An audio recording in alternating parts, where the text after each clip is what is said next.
STA TV, media syiar Islam. Bismillahirrahmanirrahim. Assalamualaikum warahmatullahi wabarakatuh. Alhamdulillah wassalatu wassalamu ala Rasulillah wa ala alihi wa sahbihi wa sallama tasliman katsira. Amma ba'd. Fa ahlan wa sahlan wa marhaban bikum kepada semua kaum muslimin dan kaum muslimat yang mengikuti kajian pagi hari ini. Semoga Allah Jalla wa Ala merahmati kita semua dan mengampuni dosa-dosa kita.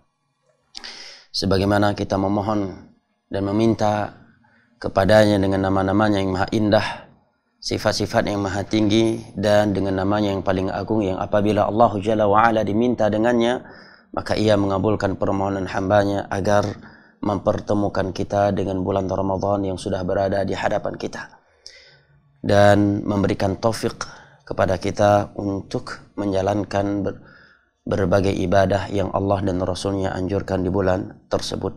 Amin ya rabbal alamin. Innahu waliyu dzalika wal qadiru alaih. Ikhwani al-kiram wa akhwati al-karimat yang ana cintai dan muliakan rahimani Allah wa iyyakum wa baraka fikum.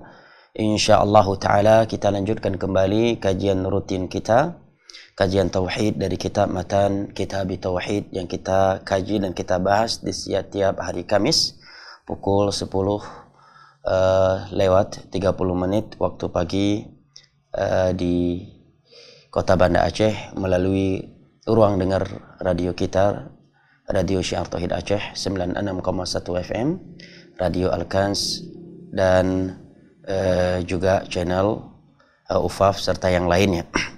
Baik jamaah ini dimuliakan Allah, berikut ini yang akan kita bahas adalah bab yang ke-22 dari Matan Kitab Tauhid. Kata penulis, babu ma jaa anna ba'dha hadhihi al-ummah ya'budul awthan. Bab berita dari Nabi SAW bahwasanya akan ada dari sebagian umat beliau yang akan menyembah berhala. Mari kita simak beberapa dalil yang diuraikan oleh penulis berikut ini. Yang pertama adalah firman Allah Jalla wa Ala di dalam surat An-Nisa ayat 51. Allah berfirman, "Alam tara ila alladhina utu nasiban minal kitabi yu'minuna bil jibti wat taghut wa yaquluna lil ladzina kafaru haula'i ahda minal ladzina amanu sabila." Tidakkah engkau melihat kepada mereka ahlul kitab dari kalangan Yahudi dan Nasara yang beriman kepada perdukunan, sihir? Mereka juga beriman kepada taghut, sesuatu yang disembah selain Allah, dan dia ridha disembah selain Allah Jalla wa Ala, serta mengatakan kepada orang-orang kafir bahwa kalian jauh lebih mendapatkan berada di atas hidayah, kalian lebih benar daripada orang-orang yang beriman, yaitu daripada orang-orang yang mengikuti Nabi Muhammad SAW. Yang kedua adalah firman Allah Jalla wa Ala di dalam surat Al-Maidah ayat 60. Allah Jalla wa Ala berfirman, "Qul hal unabbi'ukum bi syarrin min dzalika mathubatan 'inda Allah, man la'anahu Allah wa ghadiba 'alaihi wa ja'ala minhumul qiradata wal khanazira wa 'abadat taghut." Katakanlah wahai Nabi Muhammad, maukah aku beritahukan kepada kalian orang-orang yang lebih buruk dari mereka, yang mendapatkan balasan lebih buruk di sisi Allah, yaitu mereka yang Allah kutuk, Allah laknat, Allah murka kepada mereka, Allah menjadikan dari mereka kera-kera dan menjadi seperti khanazir, babi-babi, wa abadat taghut, dan mereka adalah orang-orang yang beribadah kepada taghut yang disembah selain Allah Jalla wa Ala, dan dia ridha disembah selain Allah Jalla wa Ala. Ayat yang ketiga adalah firman Allah Jalla wa Ala di dalam surat Al-Kahfi ayat 21. Setelah Allah Jalla wa Ala menceritakan kepada kita tentang Ashabul Kahfi, kemudian mereka ditokohkan, diagungkan oleh kaum mereka, sehingga sebagian mereka gulu di dalam memuliakan mereka, sehingga ketika mereka meninggal dunia, sebagian masyarakat mengatakan, qala alladhina ghalabu ala amrihim lanattakhidanna alaihim masjidah. Mereka yang kuat mengatakan, kita akan membangun masjid tempat ibadah di atas kuburan-kuburan wali-wali kita ini, Ashabul Kahfi. Sisi pendalilan dari 3 ayat di atas untuk judul bab yang beliau sebut di atas bahwa akan ada dari sebagian umat ini yang akan menyembah berhala, ini menjadi jelas dengan hadis Nabi SAW yang beliau sebutkan berikut ini. Itu hadis yang diriwayat oleh Al-Imam Al-Bukhari dan Muslim dari Abu Sa'id Al-Khudri radhiyallahu an. Rasulullah SAW bersabda, la tattabi'unna sanana man kana qablakum hadwal qudzati bil qudzah hatta law dakhalu juhra dhabbin la dakhaltumuh.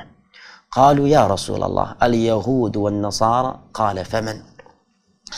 Rasulullah SAW bersabda, sungguh kalian ini akan mengikuti umat-umat kebiasaan, ibadah, akidah, muamalah umat-umat sebelum kalian, sejengkal demi sejengkal. Sebenarnya hadwal qudzah, qudzah itu adalah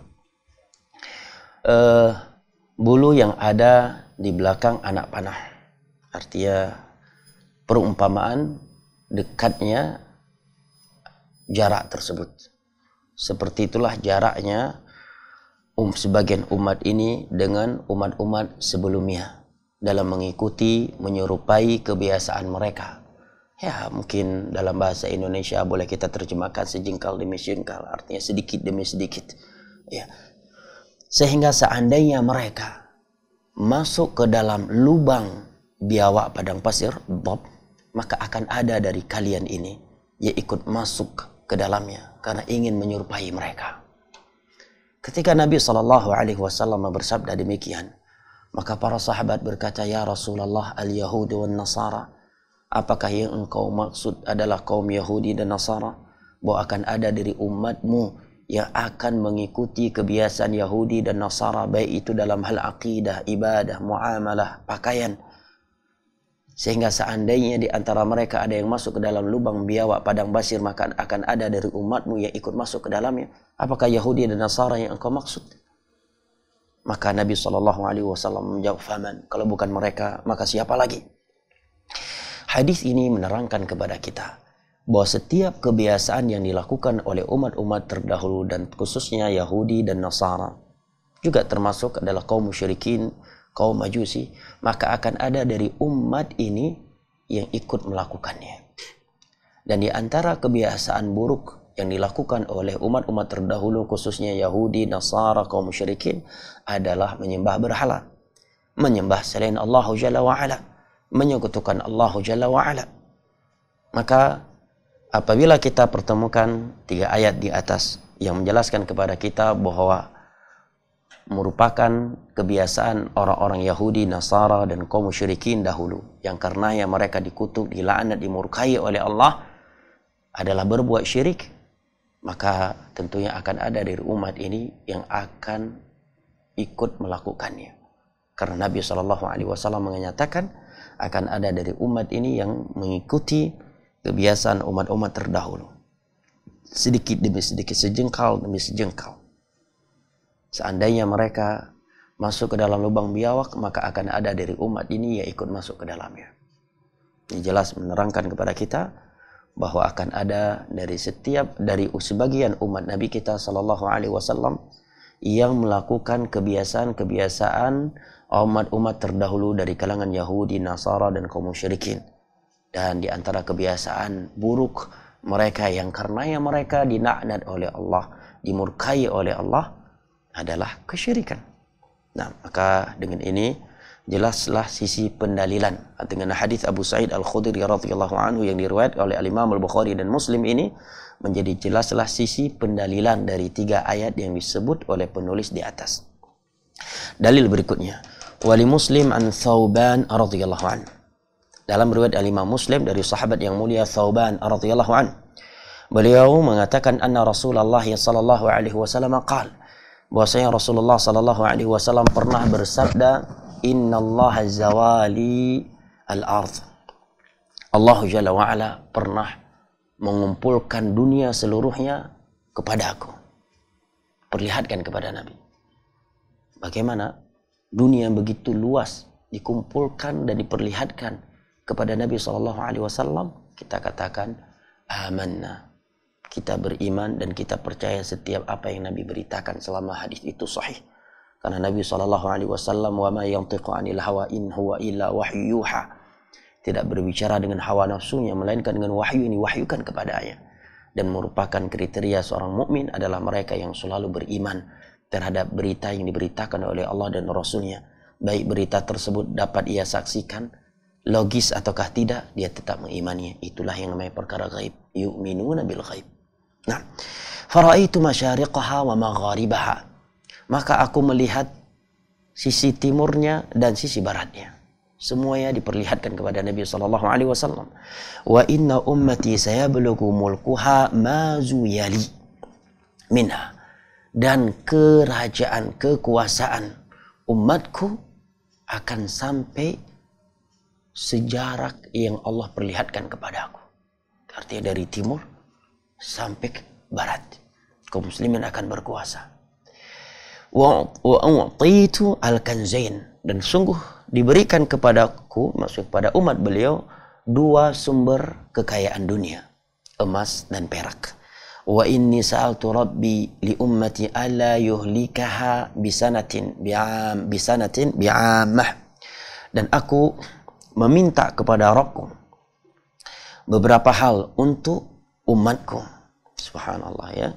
Lihat betapa rahmat dan sayangnya Nabi kita SAW kepada umatnya, sehingga beliau meminta kepada Allah Jalla wa'ala beberapa hal untuk umatnya. Dan perhatikan apa saja yang diminta oleh Nabi kita SAW untuk umatnya. Yang pertama, Nabi meminta agar Allah Jalla wa'ala tidak membinasakan mereka dengan paceklik yang menyeluruh. Nah, sebagaimana yang menimpa umat-umat terdahulu. Umat-umat terdahulu ada yang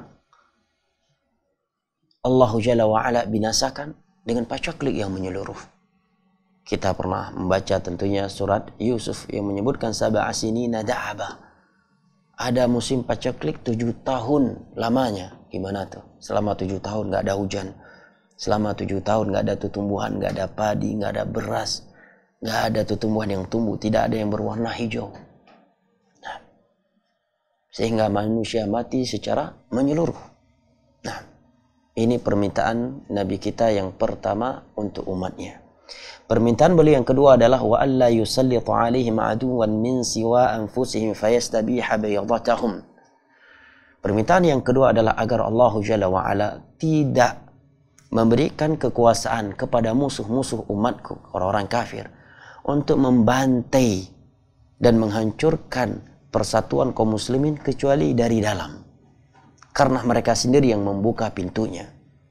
Nah, tanpa tangan dari sebagian kaum muslimin, maka orang-orang kafir tidak akan mampu membantai, membinasakan dan menghancurkan persatuan kaum muslimin. Wa inna rabbi, dan sesungguhnya Rabbku, qala, berfirman, ya Muhammad, wahai Muhammad, inni idza qadaitu qadaan fa innahu la yurad. Wahai Muhammad, sesungguhnya aku apabila telah memutuskan suatu keputusan, maka keputusan tersebut tidak dapat ditolak, tidak dapat dirubah. Wa inni a'taituka li ummatik alla uhlikahum bisanatin bi'amah. Aku kabulkan permintaanmu yang pertama. Aku tidak akan membinasakan umatmu dengan paceklik yang menyeluruh. Walaupun terjadi kemarau hanya di beberapa tempat, tidak sampai menyeluruh seluruh dunia.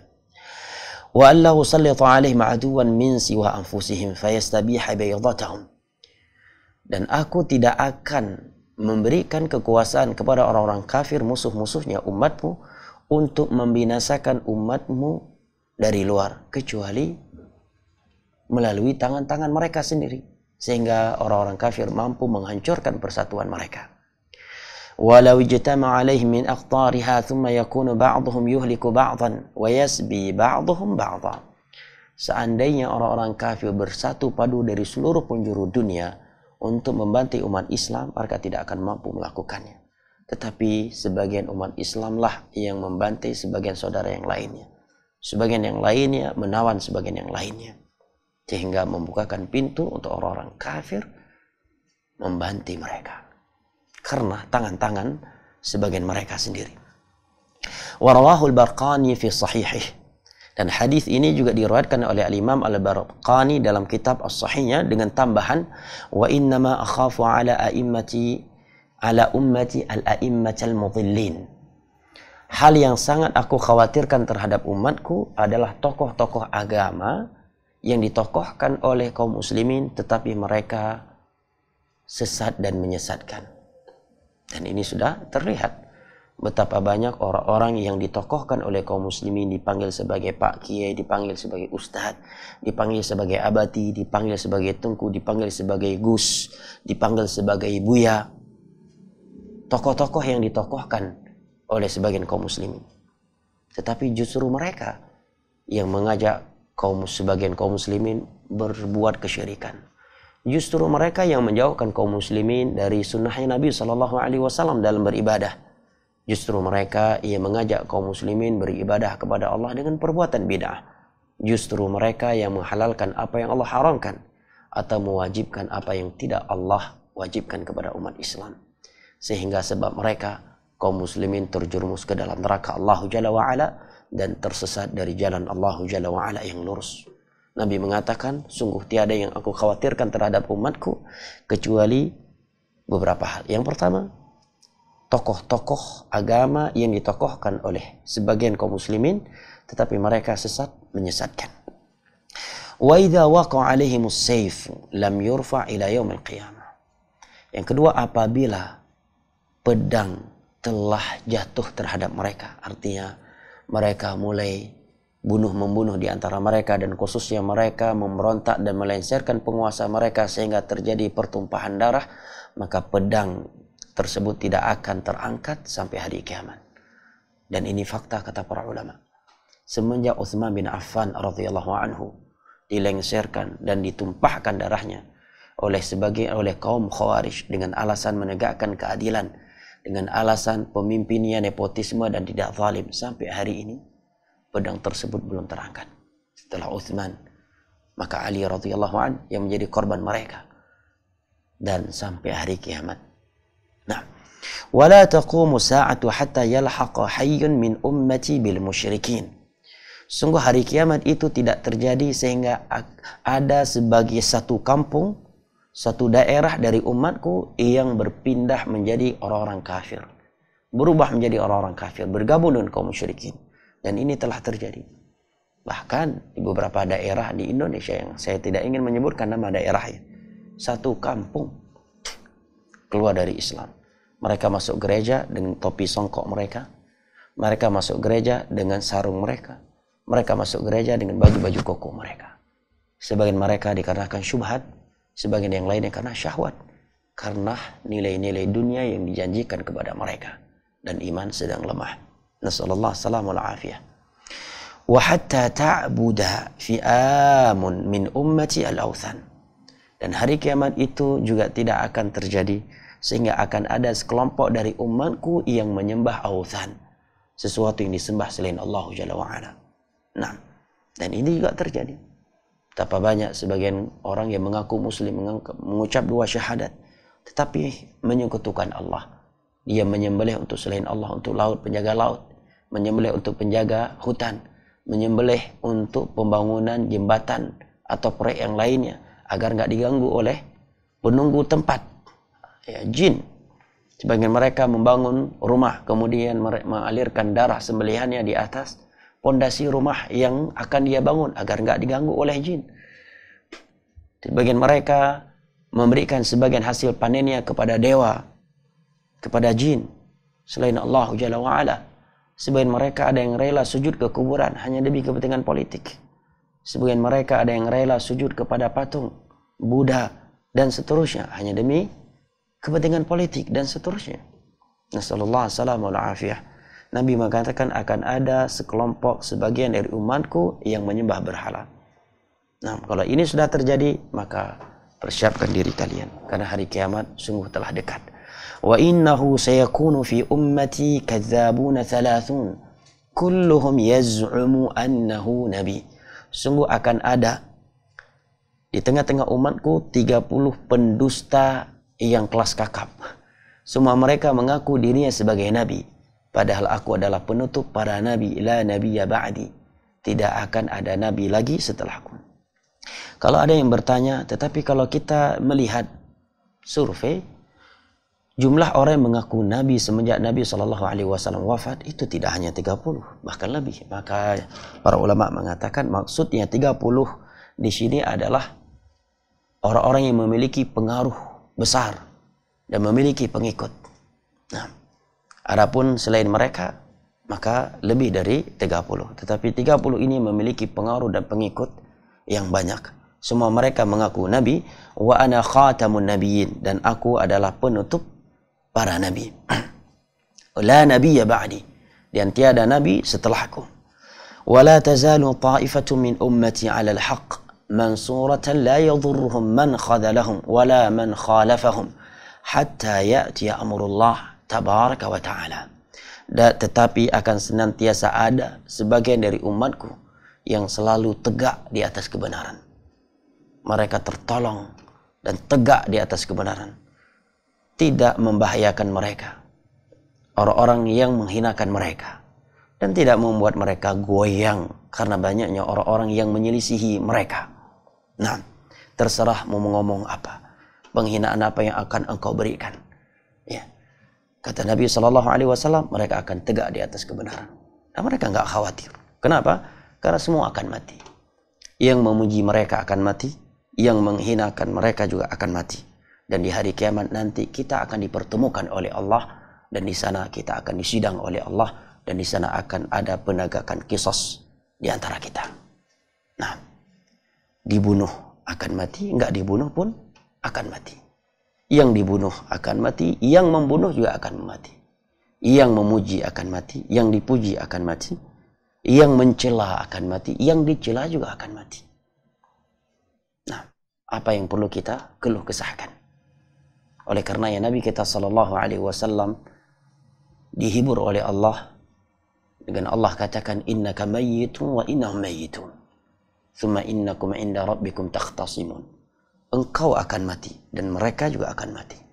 Yang mengikutimu akan mati, yang mendustakanmu akan mati, yang memujimu akan mati, yang mencelamu akan mati, yang menjagamu akan mati, yang membunuhmu juga akan mati. Dan semua kalian di hari kiamat nanti akan dipertemukan oleh Allah, dan di sana kalian akan saling memperkarakan antara satu sama yang lain. Di sana kalian akan disidang, dan di sana akan ada qisas, dan kita akan dipertemukan oleh Allah Jalla wa Ala nanti di hari kiamat. Hatta ya'ti amrullah tabaraka wa ta'ala. Mereka akan tetap kokoh dan tegak di atas kebenaran. Tidak membuat mereka goyang sedikit pun karena banyaknya orang yang menghinakan mereka, merendahkan mereka. Wala man khalafahum, dan banyaknya orang yang menyelisih mereka sampai datang hari kiamat.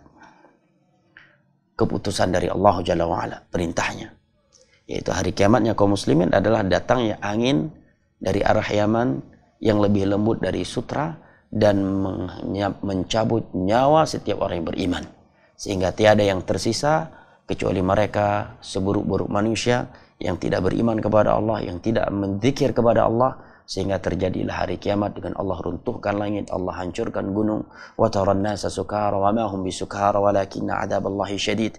Wanita-wanita yang sedang menyusui waktu itu meninggalkan anak-anak bayi mereka yang sedang hamil langsung berguguran keluar bayinya. Wa taran nasa sukara wa ma hum bisukara. Engkau melihat manusia saat itu seperti orang yang mabuk. Wa ma hum bisukara, padahal dia tidak mabuk.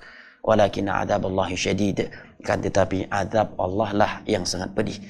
Ikhwanil karam wa akhwati al-karimat, kaum muslimin dan kaum muslimat yang lun Tuhan cintai dan hormati, rahimani Allah wa iyyakum wa baraka fikum. Dari beberapa dalil yang beliau uraikan di atas, yang pertama ayat 51 dari surat An-Nisa, yang kedua ayat 60 dari surat Al-Maidah, yang ketiga ayat 21 dari surat Al-Kahfi, yang keempat hadis riwayat Al-Imam Al-Bukhari dan Muslim dari Abu Sa'id Al-Khudri radhiyallahu an, yang kelima adalah hadis Thauban radhiyallahu anhu yang diriwayatkan oleh Al-Imam Muslim dan juga diriwayatkan oleh Al-Imam Al-Burqani. menjelaskan kepada kita beberapa hal.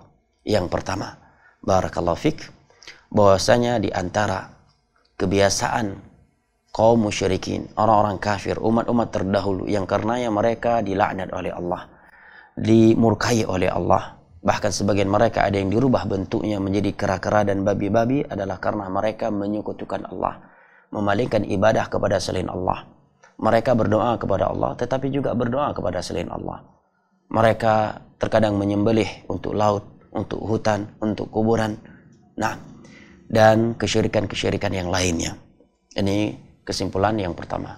Kesimpulan kedua yang dapat kita petik dari uraian dalil-dalil di atas adalah bahwa akan ada dari umat Nabi kita SAW yang mengaku sebagai umat Nabi Muhammad, mengucapkan dua syahadat, mengaku dirinya sebagai muslim, tetapi mau melakukan kebiasaan-kebiasaan umat-umat terdahulu yang karenanya mereka dikutuk dan dimurkai oleh Allah, berupa kesyirikan dan penyembahan kepada selain Allah Jalla wa'ala. Bahkan Nabi SAW dengan tegas mengatakan tidak akan tegak hari kiamat ini kecuali akan ada satu kampung, suatu daerah dari umatku yang bergabung menjadi orang-orang kafir, menjadi orang-orang musyrik. Nah, mereka sadari ataukah tidak, bahkan di sebagian tempat suatu daerah kalau ada orang yang tidak ikut melakukan suatu ritual yang dikatakan ritual Islami, padahal itu adalah ritual kesyirikan, dia akan diboikot di kampung itu, bahkan diragukan keislamannya. Kenapa? Karena tidak ikut serta ke dalam ritual syirik, tidak ikut serta melakukan ritual menyembelih untuk laut, kemudian kepala sapinya dialirkan ke laut walaupun disembelih dengan nama Allah. Itu yang disebut wa ma uhilla li ghairillah, sembelihan-sembelihan yang diperuntukkan untuk selain Allah. Memang disembelihnya dengan nama Allah, tapi diperuntukkan untuk selain Allah agar penjaga laut, agar syaitan jin yang ada di laut tidak mengganggu para nelayan dan seterusnya. Padahal jelas-jelas Allah mengatakan qul inna salati wa nusuki wa mahyaya wa mamati lillahi rabbil alamin. Katakanlah salat, sembelihan, hidup dan matiku hanya untuk Allah, tidak boleh ada sekutu bagi Allah dalam hal itu. Fashalli li rabbika wanhar, hanya untuk Rabbmu engkau salat dan menyembelih. Dan Nabi SAW bersabda, la'anallahu man dzabaha li bighairillah. Laknat Allah kepada orang yang menyembelih untuk selain Allah. Bahkan di sebagian tempat semuanya melakukan ritual penyembelihan untuk selain Allah, dan yang tidak ikut serta ke dalam ritual tersebut justru diragukan keislamannya. Di sebagian tempat ada waktu-waktu tertentu ya, menyembelih di tengah-tengah sawah, kemudian kulit dari hewan sembelihan tersebut dibagi-bagikan kepada para petani, kemudian mereka ikat dan mereka tancapkan di tengah-tengah sawah mereka. Kemudian penyembelihan dilakukan di sebuah tempat yang dianggap itu adalah pohon keramat atau kuburan yang keramat. Nah, kemudian sebagian darah dialirkan ke sebagian tempat, kemudian sebagian kulitnya ditancapkan di sebagian sudut sawah dengan harapan agar gak ada hama lagi, agar jin tidak mengganggu lagi. Ini bentuk penyembelihan untuk selain Allah. Karena penyembelihan untuk selain Allah itu apabila diberikan untuk selain Allah, untuk berdiri kepada selain Allah meskipun dengan menyebut nama Allah, wa ma uhilla bihi li ghairillah, dan yang tidak ikut serta ke dalam ritual tersebut justru diragukan keislamannya, bahkan mungkin bisa dikucilkan di kampung tersebut. Na'udzubillah min dzalik. Nasallallahu salamul afiyah. Nah, sungguh benar apa yang Nabi SAW katakan. Tidak akan tegak hari kiamat kecuali akan ada di umatku, bahkan suatu daerah semua mereka muslim kemudian bergabung menjadi musyrik. Nah, dan bentuk berubah menjadi musyrik itu nggak mesti dengan merubah nama agama dalam KTP. Dengan dia melakukan salah satu dari pembatal Islam sudah berubah diri. Nah, bahkan sebagian mereka memang terang-terangan berpindah ya, dan keluar dari Islam, mulai masuk ke gereja. Sebagian mereka dengan jenggot, dengan songkoknya, dengan koko dan sarungnya masuk ke gereja. Nasallallahu salamul afiyah. Dan juga Nabi SAW memberitakan bahwa tidak akan tegak hari kiamat sehingga akan ada sekelompok dari umat beliau yang menyembah berhala, yang menyembah selain Allah. Bahkan sebagian mereka orang-orang yang ditokohkan mengatakan bahwa yang menyembah patung dari kalangan Buddha, Hindu dan seterusnya, sejatinya mereka adalah menyembah Allah Subhanahu wa taala, katanya. Cuma wujudnya yang berbeda. La haula wala quwata illa billah. Kalau demikian pemahamannya, Kenapa Nabi Ibrahim alaihissalam memecahkan patung-patung dan berhala-berhala yang disembah selain Allah di masa itu? Karena yang penyembahan mereka kepada berhala-berhala tersebut itu semata-mata wasilah. Mereka tidak menganggap berhala-berhala atau ruh-ruh para wali yang ada di berhala tersebut yang menurunkan hujan, yang memberikan rezeki, yang menghidupkan mereka, mematikan mereka, memberikan kesembuhan kepada mereka. La. Mereka cuma menjadikannya sebagai perantara antara mereka dengan Allah dalam beribadah. Nah, permintaan-permintaan mereka kepada Allah mereka titipkan kepada berhala-berhala yang disembah selain Allah, dan mereka yakini ada ruhnya orang-orang saleh di situ. Nah, kuburan-kuburan yang dikeramatkan oleh Abu Lahab CS dan umat-umat terdahulu seperti yang Allah sebutkan di dalam surah Al-Kahfi, wa qala alladziina ghalabu 'ala amrihim lanattakhidanna 'alaihim masjida. Mereka tidak meyakini bahwa wali-wali yang ada di dalam kuburan tersebut akan menurunkan hujan, memberikan kesembuhan, rezeki, dan mengatur alam semesta ini. Mereka mengkeramatkannya semata-mata untuk menjadikannya sebagai wasilah, perantara antara mereka dengan Allah dalam beribadah. Mereka titipkan keinginan dan harapan mereka kepada Allah melalui mereka. Bersama dengan itu Allah dan Rasulnya menganggap mereka telah batal Islamnya, telah melakukan syirik besar, dan telah melakukan kekufuran.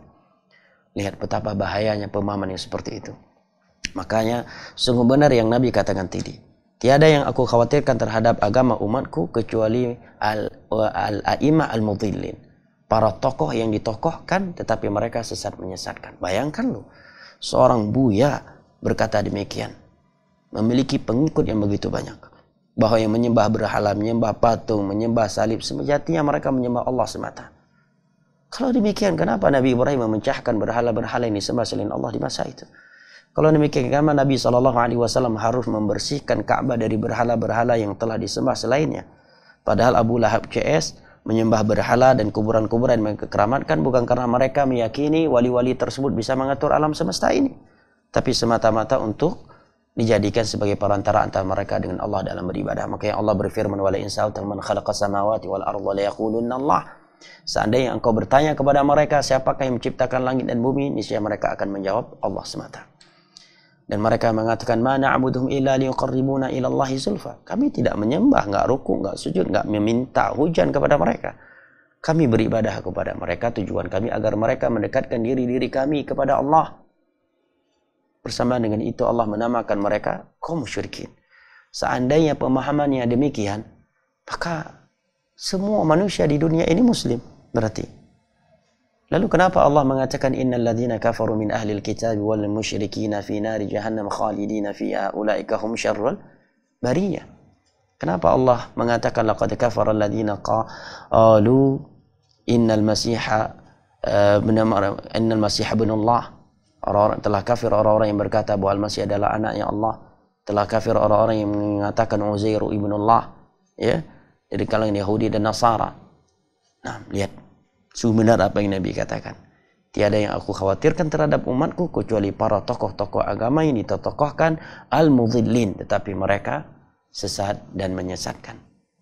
Jelas-jelas ritual syirik. Kemudian dikatakan kepada masyarakat, ini bukan syirik. Orang kita menyembelih dengan nama Allah kok. Bismillah. Ya, kita salawatan sebelum itu, kita salawatan setelah itu, kita baca Al-Quran, tayyudah meratib, padahal jelas-jelas itu penyembelihan untuk selain Allah.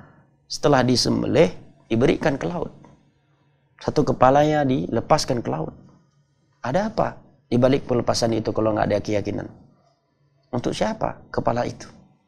Itulah yang Allah katakan dalam Al-Quran, wa ma uhilla li ghairillahi bih. Dalam ayat yang lain, wa ma uhilla bihi li ghairillah.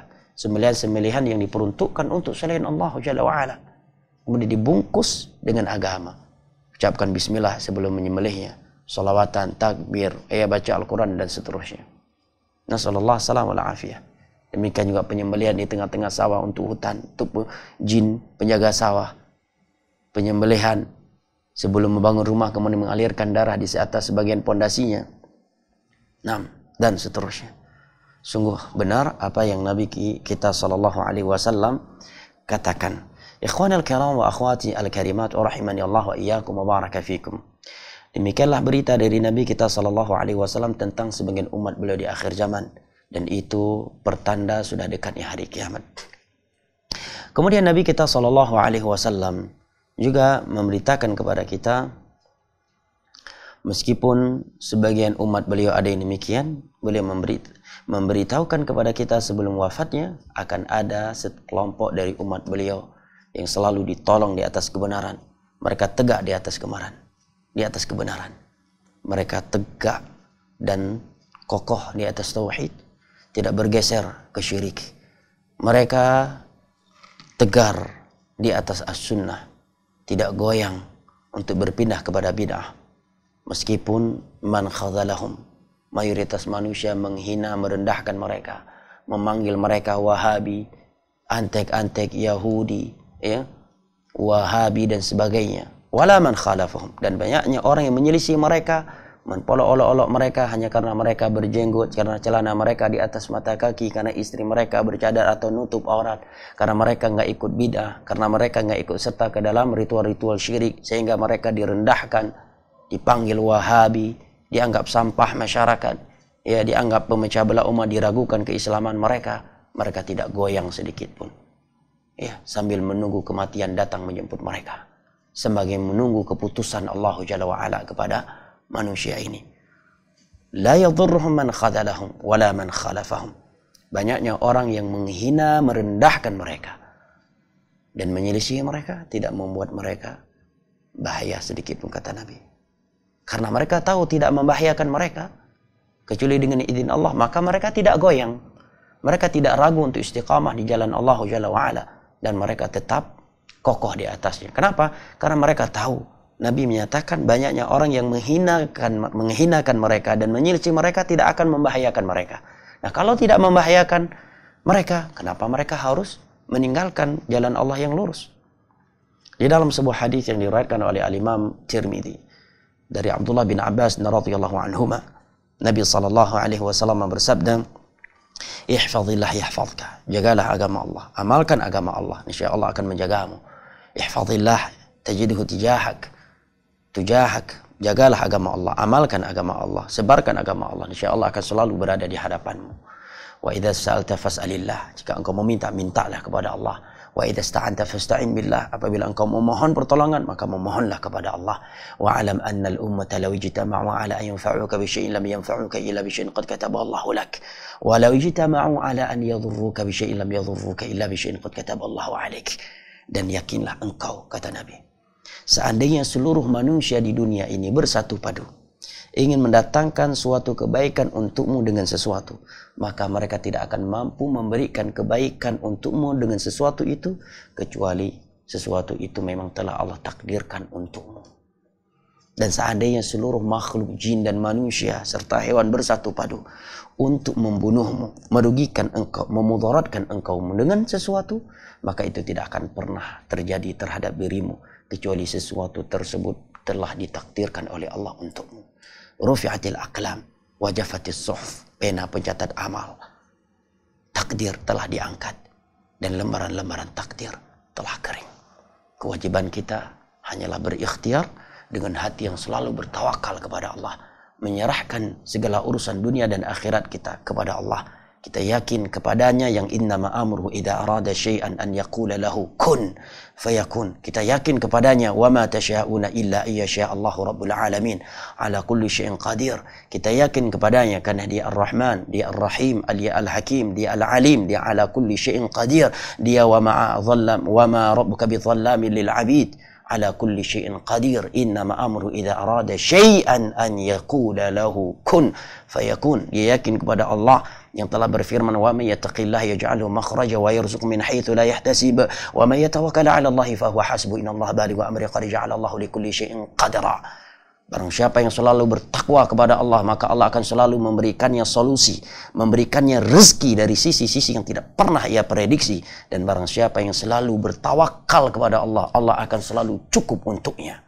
Iyansurukumullahu fala ghaliba lakum. Jika Allah menolong kalian, sungguh tiada satupun yang mampu mengalahkan kalian. Wa iyakhdhulkum fala ghaliba lakum. Tetapi kalau Allah ingin menghinakan kalian, tiada yang mampu memuliakan kalian.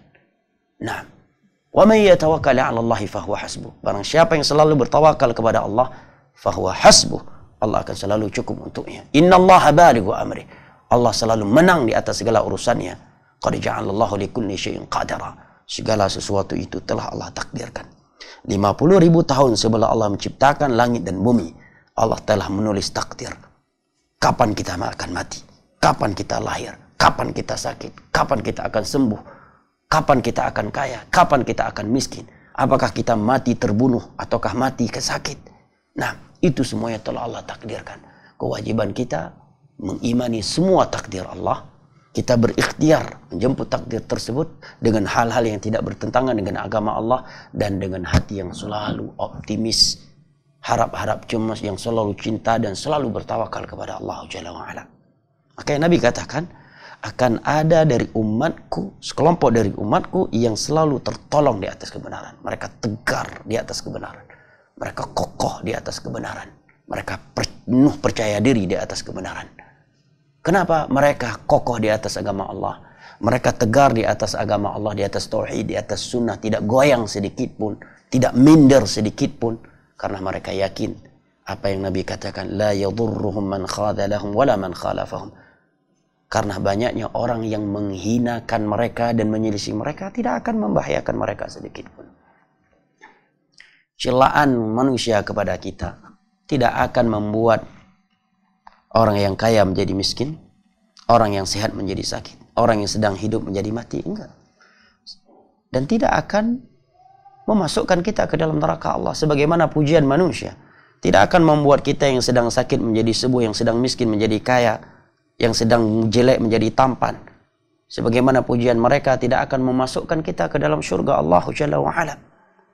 Nah, yang terpenting bagi kita adalah bagaimana kita selalu mengikat hati kita hanya kepada Allah.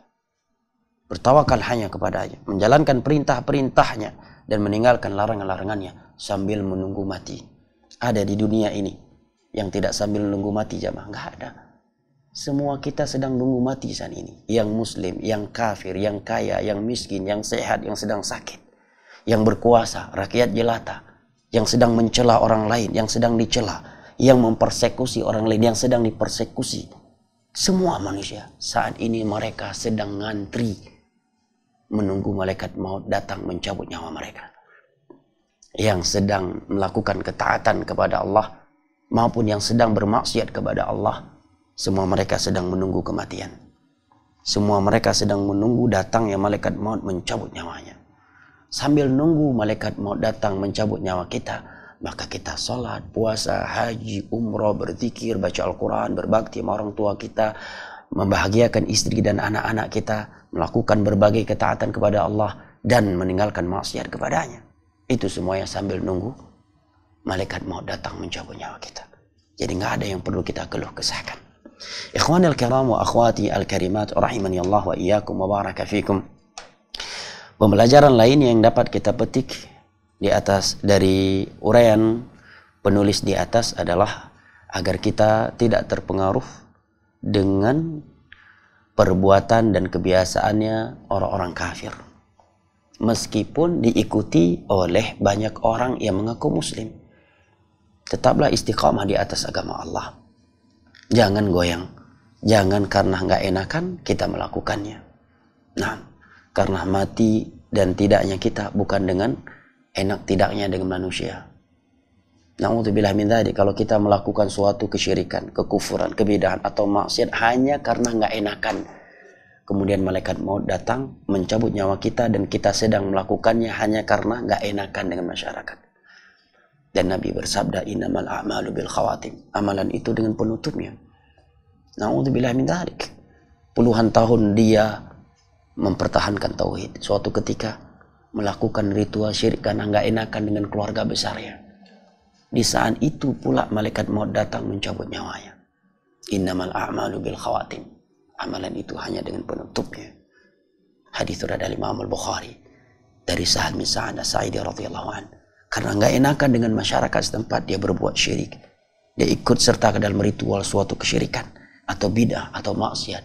Dan di saat itu pula malaikat maut datang mencabut nyawanya. Dan Nabi SAW bersabda, yub'atsu kullu 'abdin 'ala ma mata 'alaih. Setiap hamba itu akan dibangkitkan sesuai dengan kondisi matinya.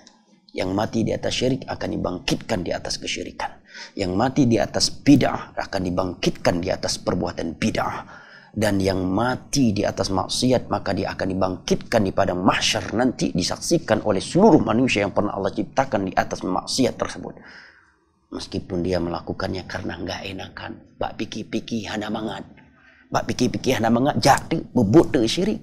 Lihatnya mati dalam keadaan bubuk syirik. Bak pikir-pikir hana mangat jatuh bubuk bidah. Teruk malaikat maut mati sedang bubuk bidah. Bak pikir-pikir hana banget pubut maksiat, berzina, khamar, judi dan sebagainya. Dia teruk malaikat maut mati di atas maksiat tersebut. Bak pikir-pikir hana banget. Malaikat maut pandai nak fikir tengah ada pubut yang kena hana banget nge masyarakat. Innamal a'malu bil khawatim. Amalan itu dengan penutupnya. Hadis riwayat Imam Al-Bukhari dari Sa'ad bin Sa'ad As-Sa'idi radhiyallahu an. Yub'atsu kullu 'abdin 'ala ma mata 'alaihi. Setiap hamba itu akan dibangkitkan sesuai dengan kondisi matinya. Hadis riwayat Imam Muslim dari Jabir bin Abdullah radhiyallahu an. Apa yang perlu kita khawatirkan? Hidup dan mati kita di tangan Allah. Kaya miskinnya kita di tangan Allah. Sehat dan sakitnya kita di tangan Allah. Bagaimana caranya kita mati? Apakah kita mati karena dibunuh, mati karena sakit, mati karena jatuh, mati karena jatuh pesawat, mati karena tenggelam, mati karena terbakar atau yang lain? Itu di tangan Allah Subhanahu wa taala semata. Masa depan kita di tangan Allah Subhanahu wa taala semata. Nabi mengatakan, la yadhurruhum man khadalahum wala man khalafahum. Banyaknya orang yang menghinakan mereka, yang menghinakan kalian, merendahkan kalian, dan banyaknya manusia menyelisih kalian karena berada di atas tauhid, enggak mau berbuat syirik, berada di atas sunnah, tidak mau beribadah dengan bidah karena ingin melakukan kepada Allah dan tidak ingin bermaksiat kepadanya, enggak akan membahayakan kalian. Jadi kenapa harus meninggalkan agama Allah Subhanahu wa taala? Jangankan urusan akhirat, urusan dunia saja manusia terkadang enggak mau membantu kita. Ya. Bahkan terkadang taboh mau berih matang hai putang kadayo. Gara-gara jilam dayo dak pebut syirik, gara-gara manusia kita berbuat bidah. Jangankan menyelamatkan kita dari neraka Allah, menyelamatkan kita dari kematian, menyelamatkan kita dari azab Allah. 1 kilo beras saja belum tentu dia mau mengutangkannya kepada kita. Nah, apalagi dari azab Allah. Ingat hari kiamat Allah berfirman, "Yauma yafirul mar'u min akhi wa ummihi wa abi wa sahibati wa bani, likulli imri'in minhum yauma idzin sya'nu yughni." Di hari kiamat nanti seseorang akan lari dari anak kandungnya, lari dari istrinya, lari dari ayahnya, lari dari ibunya dan orang-orang yang dia cintai. Yang terpenting baginya bagaimana dia bisa selamat dari as-sirat, bagaimana timbangannya bisa lebih berat. Timbangan amal salehnya, bagaimana hisabnya bisa ringan, bagaimana dia bisa melewati as-sirat. Dia tidak peduli lagi ayah, ibu, anak, istrinya mampu melewati as-sirat ataukah tidak, akan selamat dari neraka atau tidak, ataukah tidak. Yang terpenting dia sendiri selamat. Itu di hari kiamat nanti.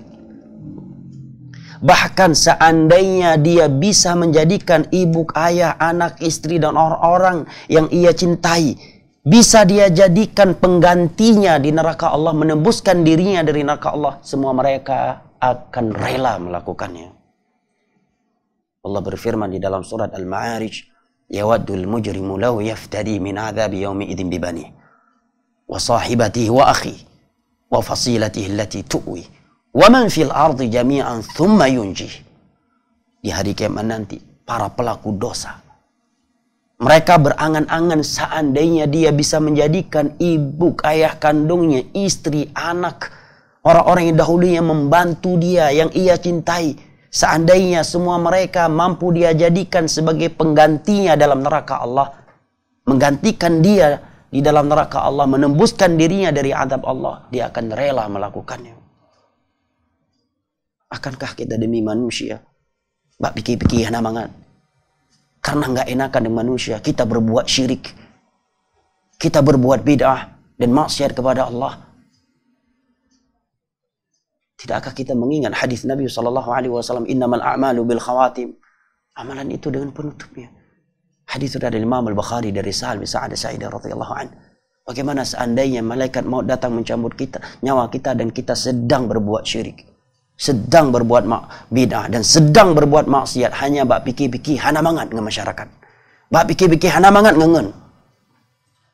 Bagaimana seandainya malaikat maut datang mencabut nyawa kita dan kita sedang berpindah dari tauhid ke syirik, sedang bergeser dari sunnah kepada bid'ah, sedang meninggalkan ketaatan kepada Allah demi melakukan maksiat hanya gara-gara nggak enakan, gara-gara hana mangat, bak biki-biki hana mangat.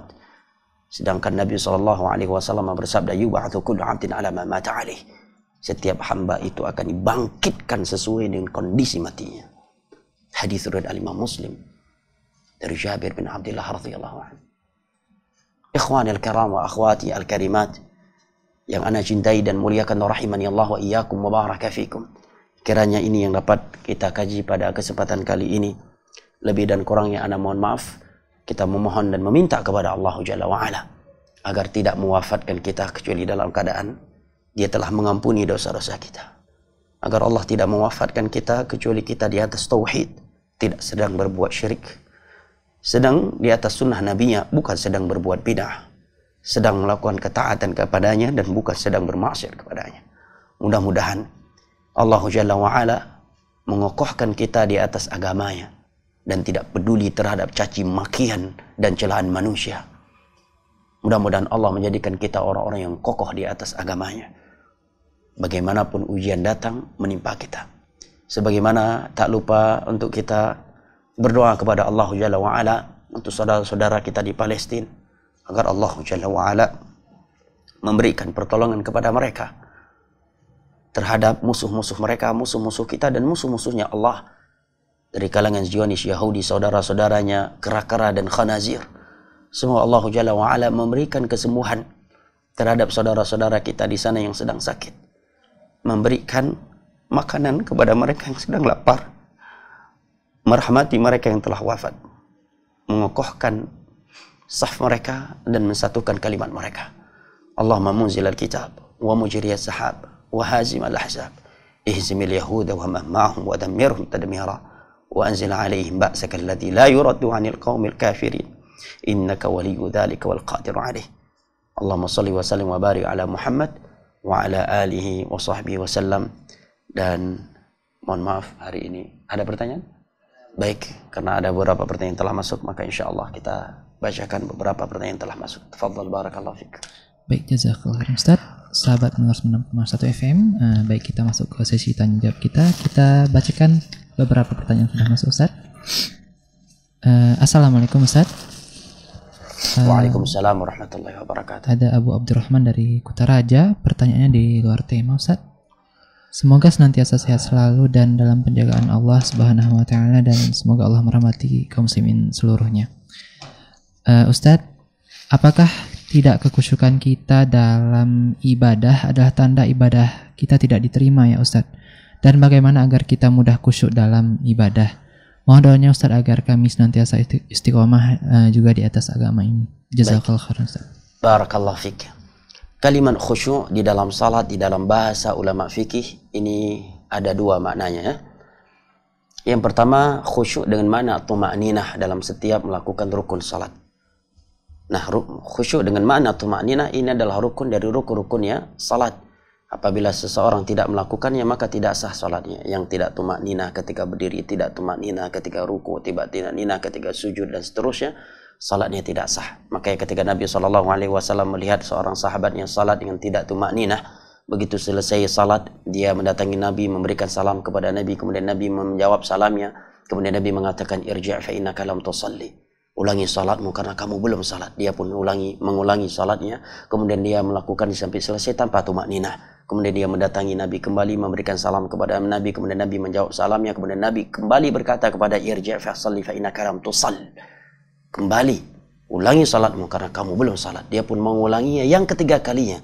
Kemudian kembali datang kepada Nabi, memberikan salam kepada Nabi, kemudian Nabi menjawab salamnya, kemudian Nabi kembali berkata kepadanya irji' fa salli fa innaka lam tusall, ulangi salatmu karena kamu belum salat.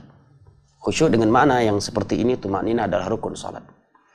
Khusyuk yang kedua adalah di mana dia tidak mengingat perkara dunia sedikit pun dalam urusan dalam salatnya. Tiada yang dia ingat kecuali perkara akhirat dan hal-hal yang berkaitan dengan salat. Nah, yang seperti ini bukanlah syarat sahnya salat. Nah, dan derajat khusyuk mereka beraneka ragam dalam hal ini. Ada yang bisa khusyuk 100%, bahkan ya para nabi sekalipun terkadang kekhusyuannya terganggu di dalam beberapa kondisi. Seperti hadis Nabi SAW yang menyebutkan ketika beliau salat, ya, kemudian selesai salat beliau mengatakan, sungguh gordenmu yang bergambar makhluk bernyawa ini, wahai Aisyah, alhatni fi salah, membuat aku lalai di dalam salat. Nah, ya, ini menunjukkan, ya, hal-hal dunia terkadang bisa hadir dalam salat, tapi seseorang tidak membiarkannya, tidak terus-menerus di atasnya, berusaha melupakannya, maka salatnya tetap sah. Hanya saja sempurna tidaknya salat dia, berapa jumlah pahala yang dia dapatkan di sisi Allah dengan salat tersebut sesuai dengan kadar kekhusyuan dia, ya, dengan makna khusyuk yang kedua ini. Wallahu a'lam bishawab, wal ilmu indallah. Baik, jazakallah khairan Ustaz. Kita ke pertanyaan berikutnya. Masih di luar tema Ustaz. Tafadhal, barakallahu fiik. Apa hukumnya kita tidur dalam keadaan sedang junub Ustaz? Nah, tidur dalam keadaan junub, ya, tiada larangannya. Tidak ada larangannya. Dan hukumnya boleh. Namun lebih afdal agar dia wudu terlebih dahulu.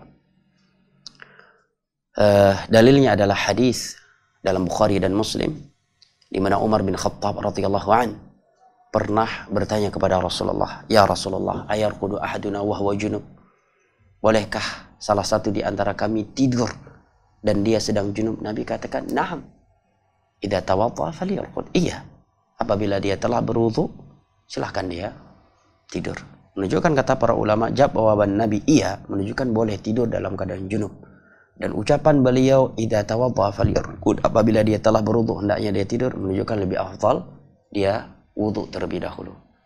Nah, bahkan seorang yang masih dalam keadaan junub, boleh dia keluar dari rumah ke pasar. Ya, dari sisi boleh, ya. Dalilnya adalah hadis Bukhari dan Muslim dari Abu Hurairah radhiyallahu an. Beliau pernah berkata, laqiyani Rasulullah sallallahu alaihi wasallam fi ba'd turuqil Madinah wa kuntu junuban. Ya, fa kuntu junuban fankhastu anhu. ثم جئته فقال يا أين كنت يا أبا هريرة فقلت يا رسول الله كنت جنبا فكرهت أن أجالسك وأنا على غير الطهارة فقال سبحان الله إن المسلم لا ينجس حيا وميتا. Rasulullah sallallahu alaihi wasallam pernah berpapasan denganku di salah satu jalan kota Madinah, dan aku saat itu sedang junub.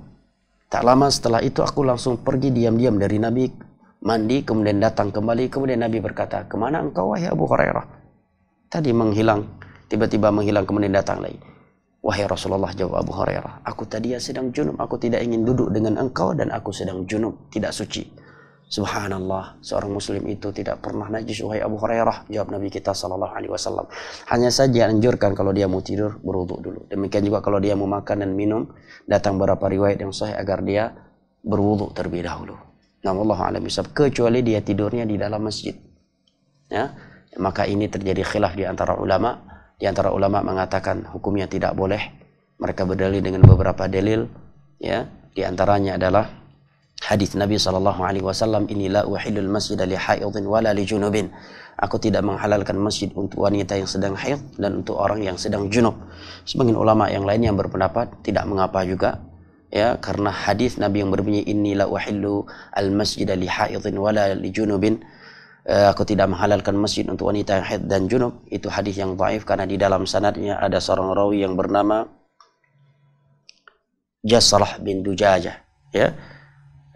Naam, ya, Jasrah bin Dujajah, dan dia rawi yang didhaifkan oleh ulama hadis, dan di antaranya adalah Imam Al-Bukhari, mengatakan lahu manakir, suka meriwayatkan hadis-hadis yang mungkar. Wallahu a'lam bishawab, wal ilmu indallah.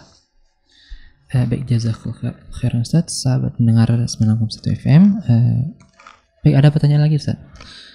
Dari Ummu Khonsasih Aceh Besar. Bismillah Ustaz, izin bertanya. Alhamdulillah kami sudah belajar dan masih terus belajar sunnah Ustaz. Kami petugas fardu kifayah di komplek tempat tinggal kami. Jika ada salah seorang warga yang mengatakan Quran itu hikayat orang Arab, padahal kalamullah, apakah jika orang tersebut menjadi mayit, apakah di fardu kifayah layaknya mayit lainnya seperti biasa Ustaz, atau bagaimana? Sementara setahu kami orang seperti itu sudah keluar dari Islam. Nah, ya, jelas tidak diragukan orang yang mengatakan Al-Quran bukan firman Allah tetapi hikayat orang Arab, batal Islamnya tanpa ada keraguan sedikit pun. Bahkan telah ada ayat khusus yang berbicara tentang ini dalam surat Al-Mudaththir, Ketika sebagian kaum musyrikin mengatakan in hadza illa qaulul bashar, tidaklah Al-Quran dibawa oleh Muhammad kecuali ucapan manusia, ucapannya Muhammad, ucapannya Jibril itu, kata mereka. Nah, ucapannya Jibril katanya. Maka Allah katakan sauslihi saqar, aku akan menyeretnya ke dalam neraka sakar. Oleh karena para ulama sepakat dari dahulu sampai hari ini, barang siapa yang mengatakan Al-Quran makhluk, dia batal Islamnya. Nah, maka orang yang seperti ini tidak layak dimandikan. Wallahu a'lam bishawab. Sebagaimana para ulama menegaskan dalam hal-hal lain terkait pembatal-pembatal Islam yang dilakukan oleh seseorang. Nah, apalagi dia mengucapkannya secara terang-terangan agar menjadi pelajaran untuk orang lain. Ini kemungkaran dan ucapan yang sangat keji. Mengatakan Al-Quran bukan firman Allah dan dia adalah hikayat dari ucapannya orang Arab. Tetapi seandainya orang tersebut masih hidup, tentunya kewajiban kita adalah menasihatinya dengan ilmiah dan hikmah, menyadarkan dia dari ucapan tersebut. Kalau dia bertobat, walillahil hamdu wal minnah, maka dia tidak lagi dinilai dengan dosa tersebut, karena ataibu minadzan bikalaman la dzanbalah. Orang yang telah bertobat dari sebuah dosa seperti orang yang tidak berdosa. Man tabat qabla an tatlu'a asy-syamsu taballahu alaih. Innallaha yabsutu yadahu bil-laili yatuba minhu musii'un nahar wa yabsutu yadahu bin nahar liyatuba minhu musii'ul lail. Nah, dan seterusnya dari ayat-ayat dan hadis-hadis menjelaskan kepada kita barang siapa yang bertobat dengan syarat-syarat tobat, maka Allah akan menerima taubatnya. Tapi kalau dia mengatakannya secara terang-terangan dan Anda orang yang melakukan fardhu fa'il baik, angkat tangan dan biarkan orang lain yang melakukannya, akan menjadi pelajaran kepada orang-orang lain dari ucapan yang keji dan mungkar tersebut terhadap Allah Jalla wa'ala, dan khususnya dalam hal ini adalah Al-Quranul Karim. Nah, baik, itu menjadi pertanyaan yang terakhir kita, Ustaz. Mungkin ada nasihat.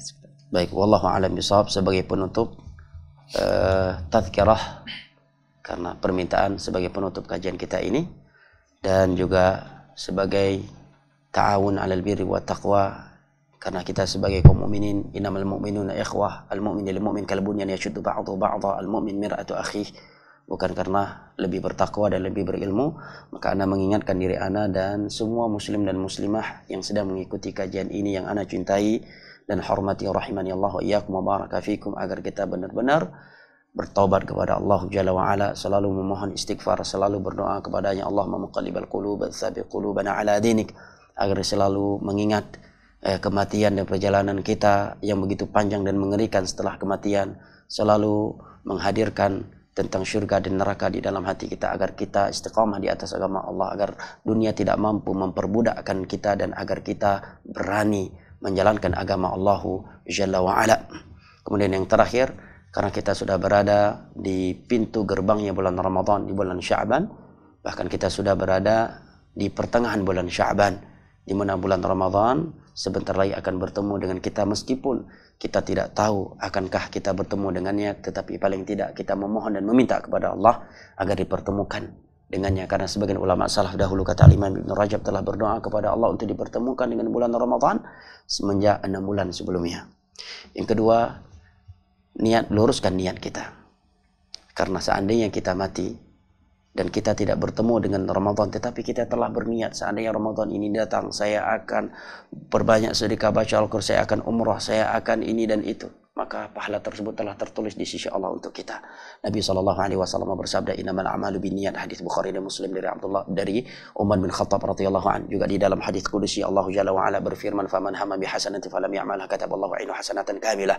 Barang siapa yang berencana melakukan suatu kebaikan kemudian dia tidak jadi melakukannya, maka Allah telah menulisnya sebagai kebaikan yang sempurna di sisinya. Hadis itu dari Imam Bukhari dan Muslim dari Abu Abbas Abdullah bin Abbas radhiyallahu anhuma. Juga di dalam hadis yang diriwayatkan oleh Imam Bukhari dari sahabat Sa'ad Sa'idah radhiyallahu anhu, Rasulullah sallallahu alaihi wasallam bersabda, man sa'ala Allah ajra syahada bi sidqin balaghahu Allah manazil syuhada wa in mata ala firasyih. Barang siapa yang meminta kepada Allah keutamaan mati syahid dengan hati yang jujur, maka Allah akan golongkan dia ke dalam golongan syuhada meskipun dia mati di atas tempat tidurnya. Dia jujur dengan Allah. Seandainya Allah pertemukan dengan bulan Ramadan, dia mau iktikaf di Mekah, dia mau iktikaf di Madinah, dia akan perbanyak khatam Al-Quran, dan itu dia buktikan dengan banyaknya ibadah, khususnya Al-Quran, puasa dan tilawatul Quran di bulan Sya'ban ini. Seandainya dia mati dan Ramadan belum datang, pahala-pahala tersebut insya Allah sudah tertulis di sisi Allah jalla wa ala. Wallahu a'lam bishawab. Subhanakallahumma wa bihamdik asyhadu an la ilaha illa anta astaghfiruka wa atubu ilaik. Wassalamualaikum warahmatullahi wabarakatuh.